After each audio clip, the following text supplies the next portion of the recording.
wigeze wicara ahantu ugatekereza uti nta muntu n'umwe umpamagara, nta muntu mbaza uko meze, ese ndacyari uw'agaciro koko? Niba hari igihe wumvise uri wenyine, nta muntu n'umwe uzi uko wiyumva, iyi mesaje ni iyawe. Nturi wenyine kandi ntiwigeze uba wenyine.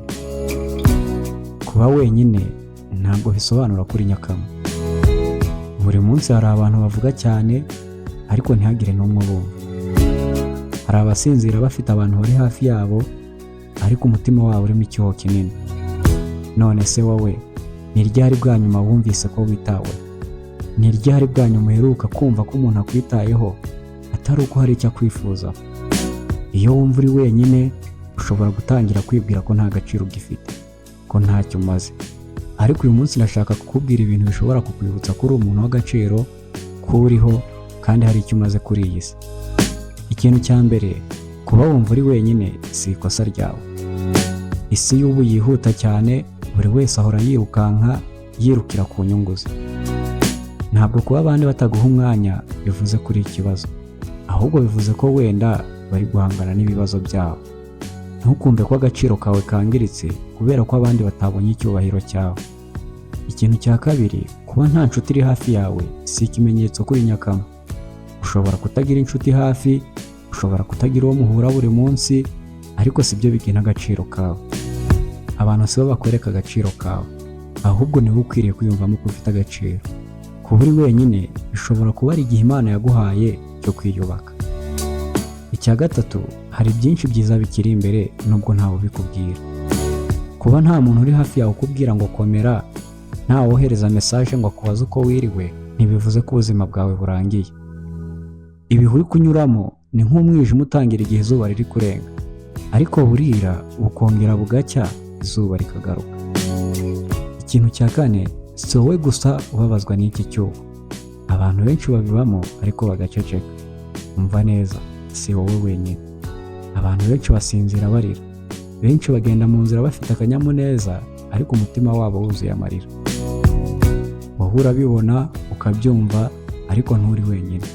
Hari abandi bari hafi yawe ndetse no ku isi hose.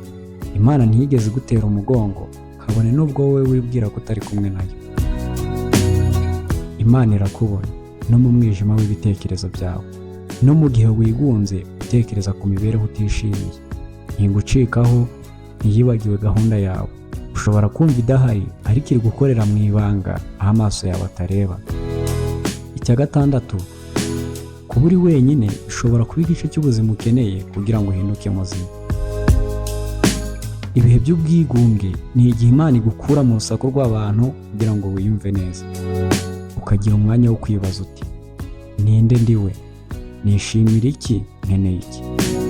Wenda siko byagombaga kuba ariko byabaye, noneho ubibyaza umusaruro. Icya karindwi, kuba wumva ubabaye ni ikimenyetso ko uri muzima, uri umuntu. Abantu bafite umutima ukora neza barababara, barigunga, bararira ndetse bagatakamba.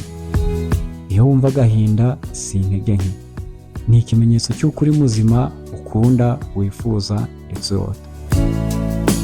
Icyo ukeneye si uguhindura uko wiyumva, ahubwo ni ukwakira uko wiyumva maze ugakomeza urugendo. Icya munani, ugomba kumenya ko uri uw'agaciro n'iyi si itabyemera. Isi iragucecekesha, igutera ipfunwe, igutera ubwoba, ariko ntigena uwo uriwe. Wowe uri umutware w'umucyo, uri umuntu w'agaciro gakomeye. Ntuzemerere abandi ko ari bo bagomba kukubwira kubaho cyangwa utabaho.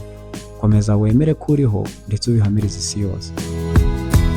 Uko waba wiyumva kose, ubuzima bwawe burakomeza. Ntukwiye guhagarara hano.